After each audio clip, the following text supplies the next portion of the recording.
Hi there, I am Ray Gaucher, and welcome to this edition of Bible Break.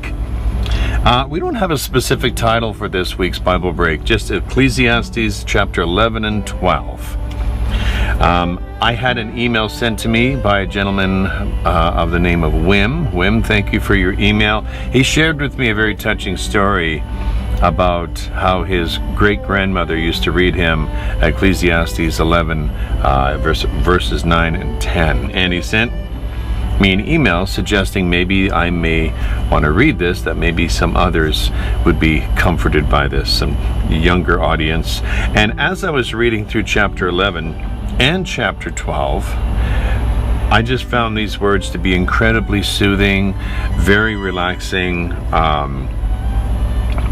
I can only imagine what it would have been like being a youngster and having a grandmother or grandfather read to me when I was young. I never had that experience.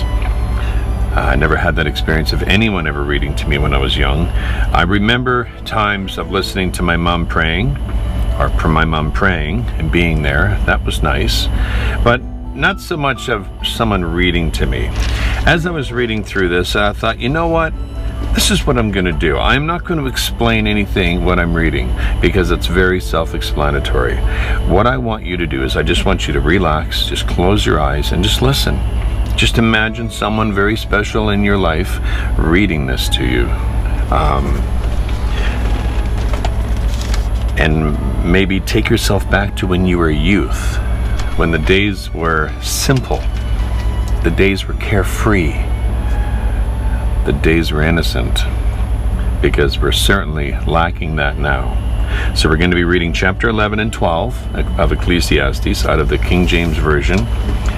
And I just want to quickly pray, Lord, I just pray that as I read this, you will comfort those that are listening, those that are going through hardship, those that are going through issues right now, whether it be physical, mental, whether it be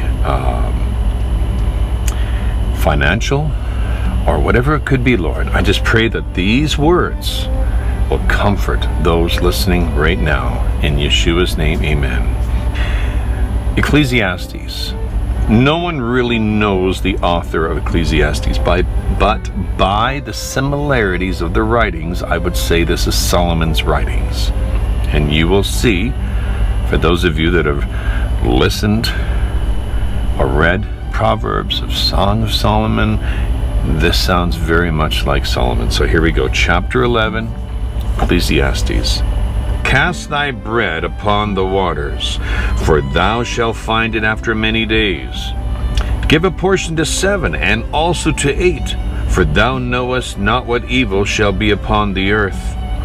If the clouds be full of rain, they empty themselves upon the earth. And if the tree fall toward the south or towards the north, in the place where the tree falleth, there it shall be. He that observeth the wind shall not sow, and he that regardeth the clouds shall not reap.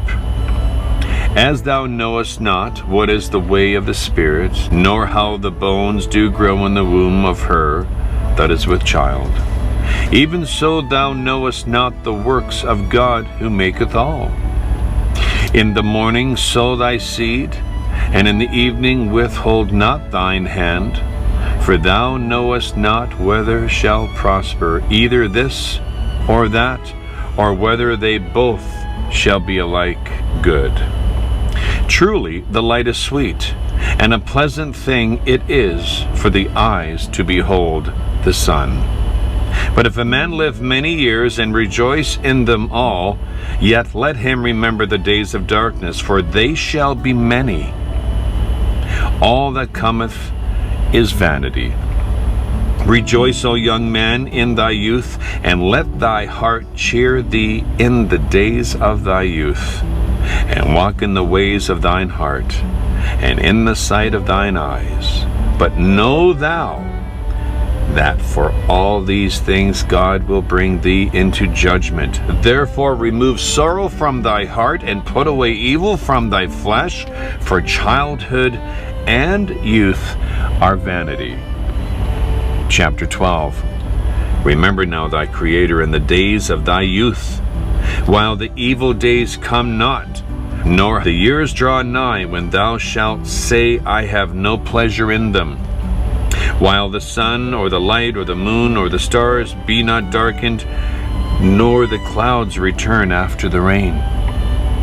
In the day when the keepers of the house shall tremble, and the strong men shall bow themselves, and the grinders cease, because they are few, and those that look out the window be darkened. And the doors shall be shut in the streets, when the sounds of the grinding is low, and he shall rise up at the voice of the bird. And all the daughters of the music shall be brought low. Also when they shall be afraid of that which is high, and fears shall be in the way, and the almond tree shall flourish, and the grasshopper shall be a burden, and desire shall fail. Because man goeth to his long home, and the mourners go out about the streets. Or even the silver cord be loosed, or the golden bowl be broken, or the pitcher be broken at the fountain, or the wheel broken at the cistern. Then shall the dust return to the earth as it was, and the spirit shall return unto God who gave it. Vanity of vanities, saith the preacher, all is vanity. And moreover, because the preacher was wise, he still taught the people knowledge. Yea, he gave good heed, and sought out, and set in order many proverbs. The preacher sought to find out acceptable words. That which was written was upright, even words of truth. The words of the wise are as goads, and as nails fastened by the master of assemblies, which are given from one shepherd. And further by these, my son, be admonished of making many books. There is no end, and much study is a weariness of the flesh. Let us hear the conclusion of the whole matter. Fear God, and keep his commandments, for this is the whole duty of man. For God shall bring every work into judgment, with every secret thing, whether it be good or whether it be evil. Until next time, my dear friends, God bless you all, in the name of Yeshua. Bye for now.